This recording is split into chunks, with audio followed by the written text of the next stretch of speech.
Sekarang masalah hitung-hitungan ekonomi. Wa atidzal qurba haqqahu wal miskina wabnas sabil. Kerabat zal qurba itu sing duwe dzil qarabah, yang punya unsur kedekatan. Unsur kedekatan itu ngendikane Nabi itu ada 3 kelompok yang ada unsur kedekatan. Itu ada di hadis sahih. Ada orang yang sampai punya 3 unsur kedekatan. Misalnya secara genetik itu kerabat, misalnya saudara atau keponakan.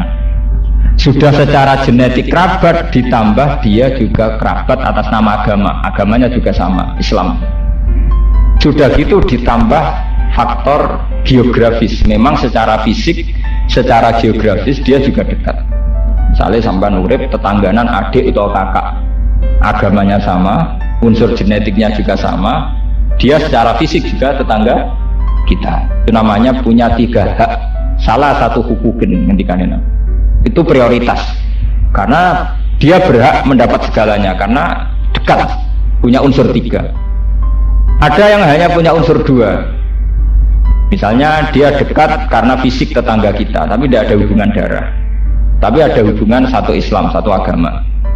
Terus nomor 3, orang kafir yang tetangga kita, itu dia hanya punya hak satu kebaikan, karena dia tetangga kita maka berhak mendapat kebaikan. Terus ngendikane Nabi, ketika kerabat ini dirawat oleh yang wajib dan tidak ada tafsir, maka menjadi berkah. Kalau bolak-balik matur yang ngaji teng budi-budi, teng Jogja, teng budi-budi. Allah itu Rahman ya. Ini kita pakai teori ilmu tasawuf, pakai teori modern sama. Allah itu Rahman, tidak mungkin lah. Ada orang kok sampai miskin taruhannya tidak makan tuh harusnya tidak mungkin. Nah, kenapa banyak di kampung-kampung di mana-mana di mana orang tua renta nganti ra duwe duit blas, nganti ra duwe beras blas, nganti ape mangan kange? Itu menurut teori agama itu harusnya tidak mungkin. Karena manusia itu ditakdir mesti punya kerabat, punya keluarga. Andai kan tiap keluarga itu melakukan kewajiban minimal, yaitu kebutuhan makan misalnya, kewajiban apa? Minimal. Tentu harusnya tidak ada orang yang miskin sampai taruhannya tidak mah. Wong nek wis tuwek mangane sepiro? Mbok kai beras 10 kilo mbek dhuwit 1.000 saulan wis cukup, karena orang wis tuwek mangane rantai akeh. Ora kok mangane manol sing 2 piring napa? Kudune ora ana wong tuwa sing taruhane sampai ndak makan. Kalau ada kejadian begitu berarti faktornya tidak mengindahkan syariat, yaitu orang-orang yang kaya di situ yang mestinya berkewajiban atas nama kerabat. Atas nama kerabat gitu. Ini catat ya. Atas nama kerabat. Itu yang wajib ngurus.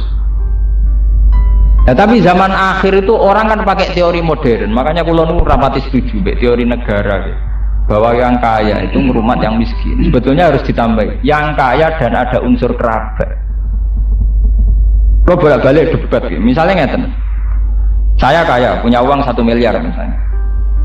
Punya orang tua, punya keponakan. Tentu kewajiban agama saya hanya wajib saya sama orang tua sama keponakan saya.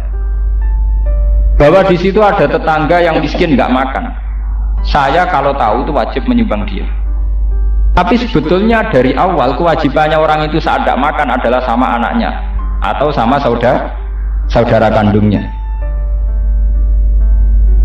Artinya yang paling disalahkan secara syariat saat orang tidak makan tentu anaknya kandung atau saudaranya kandung. Seperti aturan dalam ahakul aulia bitasbit. Dengan aturan begitu harusnya tidak ada orang sampai tidak makan, karena kewajiban aini, kewajiban pertu aini sudah ditanggung oleh keluarga yang ada unsur kerabat. Makanya Quran berkali-kali yas'alunaka madza yunfikun qul ma anfaqtum min khairin falil walidaini wal aqrabin. Kerabat itu diulang-ulang. Karena kalau kewajiban kerabat ini hilang, maka yang ada hanya kedengkian sosial. Kedengkian sosial artinya ngeten, misalnya sampean ditakdir tanggane SBY atau tanggane Gus Dur atau tanggane Yusuf Kala.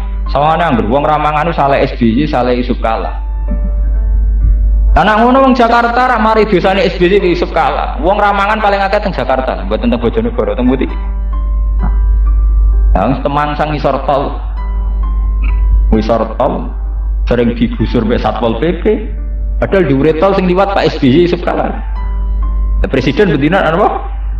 Liwat tol. Sore tol banyak orang yang tidak mau. Dan itu ya tetangganya, wong betina tetangganya istana. Tapi secara syariat tidak bisa. Yang paling salah adalah keluarganya. Karena secara syariat ada aturan main. Ya.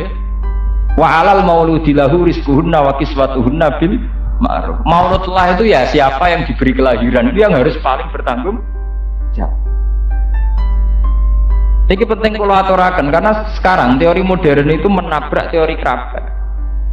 Orang itu lebih senang mengunsurkan itu kaya dengan miskin. Itu kayak teori zaman PKI. PKI itu kalau melihat orang kaya itu jenis borjuis penghisap. Dia memanfaatkan psikologi wong melarat jenis kaum proletar, kaum miskin, kaum buruh. Kaum buruh ditempatkan terhormat, kaum kaya dikatakan borjuis penghisap. Jika teori PKI adalah di mana wong melarat supaya gedeng wong juga. Mereka lupa bahwa untuk menjadi miskin beneran itu sebetulnya karena banyak aturan syariat yang dilanggar. Saya itu pernah penelitian di Jakarta, di Jogja, di kota-kota besar. Hampir semua kemiskinan yang fatal itu karena silaturahim yang hilang. Ya saya berani bertaruh di depan Allah. Saya ngomong ini di depan Tuhan. Dan saya bertanggung jawab sampai nanti di akhirat. Hampir semua kemiskinan itu karena menabrak hak silaturahim. Kamu jangan mengartikan silaturahim kayak wong lugu-lugu. Silaturahim misanan didolani, pernah Pak D didolani dicucup, pernah balik. Tidak hanya itu. Silaturahim yang paling wajib adalah ya yang wajib kayak hubungan makan itu, yang pokok-pokok itu. Misalnya begini, sampean cek saja di Jakarta. Orang kok tidak miskin itu gimana? Mesti dimulai dari qatur rahim. Mesti itu, tidak mungkin, mesti. Tapi itu kajian Nabi nak ngetikan masalah rahim itu ar-rahimu allaqatun fil arsi. Yaqulu ya Rabbi silni ma. Saya sambung sama orang wa asilu man asiluka, itu banyak di hadis-hadis sahih. Biasanya kan begini, seperti di Jakarta. Wong ning omah kecewa mbek bapake, mbek mboke, mbek padine, Pak Like pokoke kecewa. Duwe kenalan ning Jakarta, ya sekedar kenalan kanca zaman SMA atau kanca ning gerdu, apa kanca ning dalan. Kecewa plong minggat ning Jakarta. Jadi awalnya ke Jakarta wis nuruti ati gelo. Disembar wong tuane, mbok dulure, mbok sanake, mbok de perkara ning bisa plong ning Jakarta, mending Batam. Sing dituju itu hanya seorang kenalan, paham ya? Seorang sak loyal-loyale kanca kenalan nak mestine cek loyal wong tuane. Tong nek kono kenalan. Nah, di sana dicarikan pekerjaan karena tidak punya SDM, tidak dapat pekerjaan. Akhir melok Temangsang isore jembatan mending kali adem boh ning Kramat Tungkak mending dis pokoke Temangsang di Jakarta. Ini wong Temangsang kadang ya ketemu mbek cewek NTT mbok Batam wis ketemu. Oh jenenge wong mutung kawin ya ora kandha wong tuane, kowe enak kawin. Iku enak apa? Bisa wae kumpul kebo. Bisa dibayangkan wong Bojonegoro untuk wong Riau, wong Rembang untuk wong NTT. Kawine ora atas nama keluarga, ndekne sing mutung mbek keluarga. Sing wedok ya faktor mutung, sing lanang faktor mutung. Wis kawin. Kok kawin ora kawin, pokoke akhirnya dia anak. Duwe anak namanya orang rumah tangga itu kan rawan masalah. Dasar wong pedotan kabeh. Bareng ono masalah kita asline pedotan, sitok minggat pleng sitok minggat. Akhirnya anaknya yang jadi anak jalan. Lo miskin kayak ini setelah miskin memang kita kasihan. Secara syariat setelah nyatanya miskin kita kasihan. Tapi jangan salahkan agama bahwa mereka untuk jadi miskin kayak itu tentu ada proses syariat yang dilanggar. Itu membuktikan bahwa syariat itu mestinya mensejahterakan. Andai kan kita kawin secara normal dengan seizin keluarga, andai kan kita mencari pekerjaan normal, tidak nurusi mutung, mungkin hasilnya tidak sefatal itu. Kalaupun kita miskin tidak sefatal itu. Sudah keluarga mantel mergo lungane mingkat, negara ya mantel mergo dianggap penghuni liar ning trotoar ning tol. Masyarakat Jakarta Betawi mantele ya ora karuan. Mergo gara-gara dia pendatang tidak mengindahkan etika setempat. Aku nang Betawi asli nak maksud pendatang tak ngamek wong kula gadah santri tiyang Betawi kathah. Gus muga-muga pendatang kere kabeh. Saya itu banyak kenal orang Jogja, orang Jakarta asli. Rata-rata dengan pendatang enggak seneng karena ciri utama pendatang itu enggak mengindahkan etika yang sudah berjalan di masyarakat situ. Paham ya? Karena dia mentang-mentang pendatang. Anak-anak yang pacaran di Jogja, di Jakarta atas nama mahasiswa dan mahasiswi itu orang-orang yang kalau di kampungnya tidak berani pacaran. Karena di kampung ada etika lanang itu gonjekan teman-teman rapat, maghrib metu rapat. Tapi karena dia di daerah orang, enak aja maghrib pacaran. Kadang padahal mahasiswa Universitas Islam, kadang kok sarjana Islam. Itu artinya apa? Masyarakat setempat situ sebenarnya punya etika maghrib oleh pacaran misalnya. Tapi karena dia pendatang, enak saja melang. Orang Jawa nih mergo ora disawan tong. Jadi berapa pelanggaran yang dilakukan pendatang? Sudah lungane minggat, kok neng daerah tertuju juga moralnya seenak. Bagi negara juga problem karena dia hidup di tempat-tempat umum. Coba gara-gara orang-orang begini itu negara rugi miliaran. Sampai kok tangklet, kok sakit Gus, wong gone nganggur nganti rugi miliaran. Negara gara-gara ada kasus kayak begini akhirnya nggak bisa Satpol PP, membayari Satpol PP se-Indonesia itu miliaran. Gara-gara kasus ini kan negara akhirnya mengeluarkan ongkos Satpol apa? Baru ngono kecekel dikembalikan ke daerah asal. Mereka entek miliaran nyangoni meneh. Lah kok wong belum toh balik meneh, lah repot toh. Misalnya saya mesti diusir ke Jakarta, balik ini Surabaya. Sing usir ke Surabaya, balik pusing negara. Saya bukan anti orang demikian, enggak. Kita support. Setelah mereka kenyataannya miskin, kita support. Kita beri semangat, kita beri harapan. Tapi inti dari syariat bahwa silaturahim penting itu tetap penting. Ya cuma silaturahim dalam konteks modern itu kita artikan Oswan Pak Ali, Pak Denny, enggak, silaturahim itu lebih dari itu. Bahwa hubungan rahim itu akan mensejahterakan. Ya sampai kita ke Jakarta mergo mutu, nanti di Jakarta ketemu kenalan. Kan lucu ya, kita kecewa sama orang tua, bela-bela nih minggat demi mau sebuah kenalan ning kono ya kerjaane ra tetap. Akhirnya temangsang ning Jakarta, temangsang ning Jogja. Saya tuh teman akrab ya, sama direktur anak hilang di Jogja itu kebetulan teman akrab saya. Hampir anak-anak jalanan di Jogja itu kasusnya kayak itu. Bapaknya wong NTT, mboknya wong Pekalongan, dan mboknya wong Indramayu, bapaknya wong Batam. Wawin ya pelang-pelang enak kawin.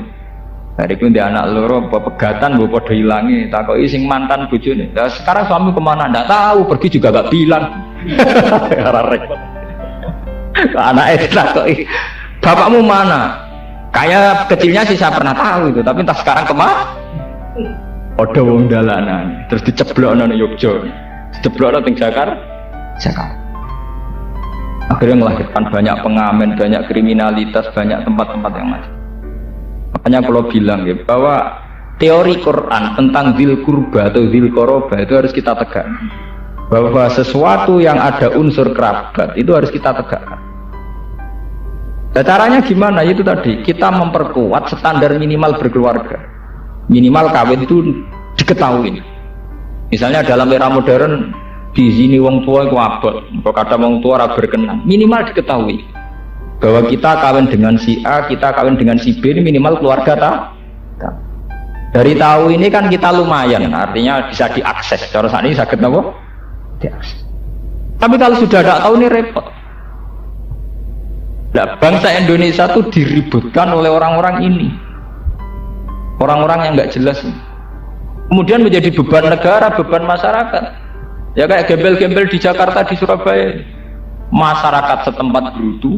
Nah udah gerutu seperti ini, misalnya dekat Masjid Istiqlal, dekat Masjid Kemayoran Surabaya, masyarakat setempat wae maghrib do macak santri kepengen sholat, ngomong pendatang enak aja nyabu di pinggir jalan. Ya tidak merasa perlu kena etika kan, gak sungkan tuh ngerasa kenal. Sudah menjadi beban negara, ya menjadi problem masyarakat setempat. Coba kalau sampai nggak percaya, lihat TV Sidul. Orang Betawi itu kayak gitu religiusnya. Wong rasolatnya nak ngomong wong salam, assalamualaikum. Saking religiusnya masyarakat putih Betawi. Mereka punya acara dibaan, acara nyekar di kuburan. Sekarang bandingkan dengan pendatang Jakarta, masyarakat Betawi asli ya kayak yang digambarkan Sidul itu. Gara-gara pendatang Jakarta kuat coba. Coba kemarin kayak Rembuk Betawi. Rembuk Betawi itu masyarakat Betawi yang masih asli, punya organisasi. Termasuk proyeknya apa? Ngusir Inul, ngusir penyanyi-penyanyi yang dianggap mengkotori Jakarta. Itu bukti bahwa pola pikir orang Betawi itu religius. Bayangkan kalau sama Inul begitu kayak apa dengan PSK yang berkeliaran di Jakarta. Artinya orang yang melanggar aturan syariat itu ya melanggar, menjadi beban negara, menjadi beban masyarakat. Sudah gitu mau pulang kampung tidak mungkin karena berangkatnya minggat. Lah itu balik teng silaturahim. Berangkatnya nuruti minggat, nuruti emosi. Utang palik era oleh, wes ra palik-palikan. Aku palik wes ra ponak-ponakan. Nah. Sampai wong tuane iki ngoten, wis anak ngono, wis anak-anakan, wis gak mbok-mbokan. Mesti semua itu kasusnya karena kotor rahim. Saya itu peneliti, saya itu meneliti itu bertahun-tahun. Fenomenanya mesti begitu. Ya, fenomenanya mesti dimulai dari kotor roh. Sebab itu Rasulullah itu begitu memuji yang namanya silaturahim. Ya, cuma silaturahim di zaman akhir mau diartikan dolan gudeg, mboten seneng. Kula nganti kiamat ra seneng. Iku ngel-ngelo wong jenenge ora silaturahim bulat nek jenenge. Wong nganggur-nganggur nyen senengane do. Nganggur ketemu wong ndak begitu maksudnya itu gitu. Terus ini kalau tekanakan bahwa semua kriminalitas ya, atau semua problem-problem sosial itu dimulai dari kotor. Sehingga ada hadis sahih, innar rahim mu'allaqatun fil arsy. Aqulu ya rabbi silman yasiluni waqta man qata'an. Ya Allah, rahim, unsur rahim itu ada di aras. Selalu berdoa, ya Allah, siapa yang menyambung saya jenengan sambung, yang memutus saya jenengan putus. Sampai Nabi ngendikan silaturahim tazidu fil umri. Orang yang sering silaturahim itu umurnya tambah. Sebagian riwayat wa tazidu fil rizki, juga nambah napa? Rizki. Cuma jangan artikan silaturahim model kampungan, modelan grudak-gruduk boten. Coba andai kan kita hidup di kampung, misalnya di kampung sini di Sentul. Karena silaturahimnya baik, minimal pernah ponaan gak minggat, pernah Pak D gak minggat, pernah Pak Le gak minggat.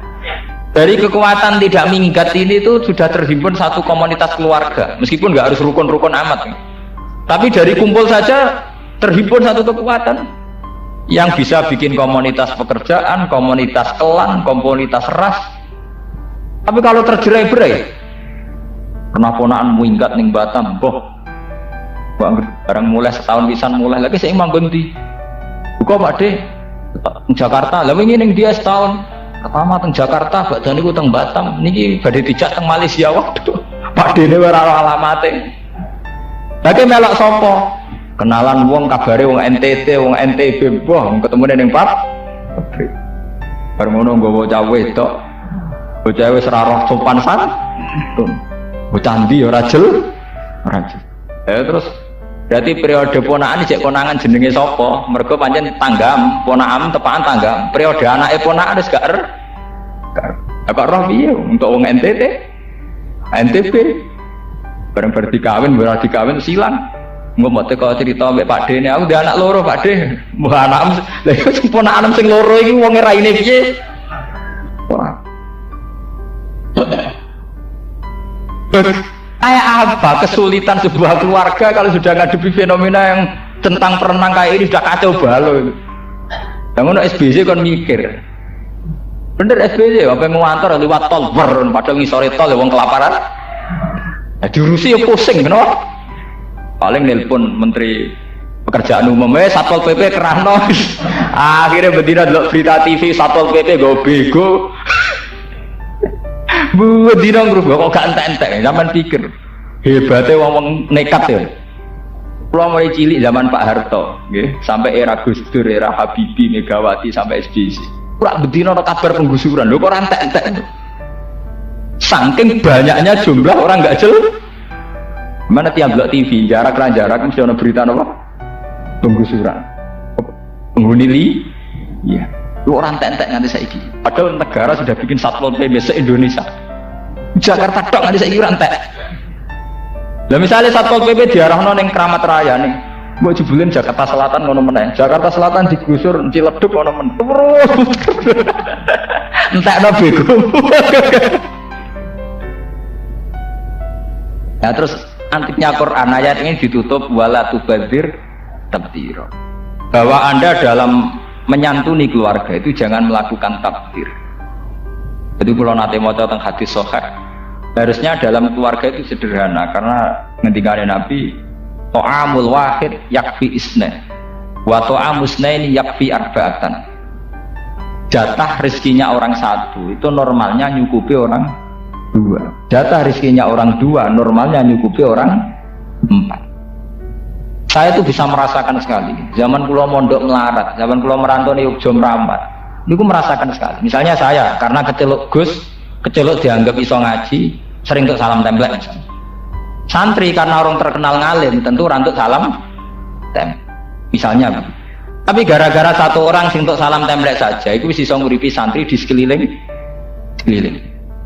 Begitu juga pabrik, karena dia sarjana, dia kaya, tentu punya pabrik. Karena punya pabrik bisa mempekerjakan orang 10 sampai 20. Yang bisa kerja ini kemudian kembali ke keluarganya, karena dia bisa kerja, hidupi yang tidak kerja. Itu teorinya Nabi. To'amul wahid yakfi isnai, wa to'amus naini yakfi arba'.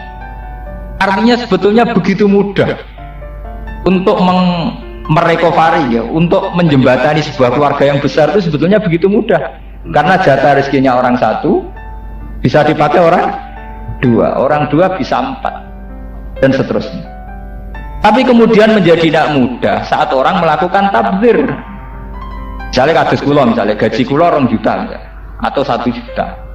Kalau saya tidak tabdzir, misalnya HP ya merek seadanya, TV ya merek seadanya, pokoknya asal TV. Ya akhirnya kan bisa ngerumat mungkin santri atau keluarga.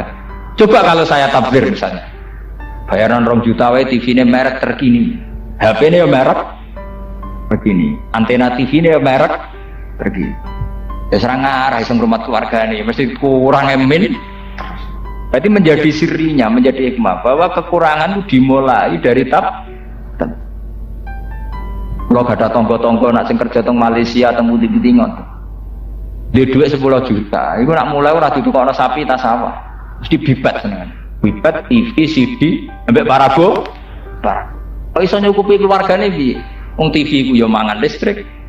Mbok CD yo mangan listrik, mangan kaset. Padahal dengan di tradisi TV, CD, parabola tingkat penganggurannya juga tinggi. Dadekno wong sering ndelok TV kabar, akhirnya listriknya membengkak. Mbok tuku bibet sing larang. Semono riya. Wong perabotan bola pecah dakok ruang tamu. Bola pecah urusan pawon kok didakokno mutake. Ini nek saking riya iki ya ora ngarah. Artinya karena tradisi beli bibet, bola pecah, TV, CD itu berapa tingkat jebromnya ini secara ekonomi. Hal yang andekan ditukokno beras satu keluarga makan, yang andekan dibelikan sapi atau kambing ke depan mungkin anak putune diwarisan gara-gara periode bapak senengane tuku elektronik. Ya sampean pikir misalnya uang 10 juta, taruh saja yang 6 juta untuk beli sapi Brahman misalnya, itu 4 tahun kemudian itu nilainya sudah 40 juta.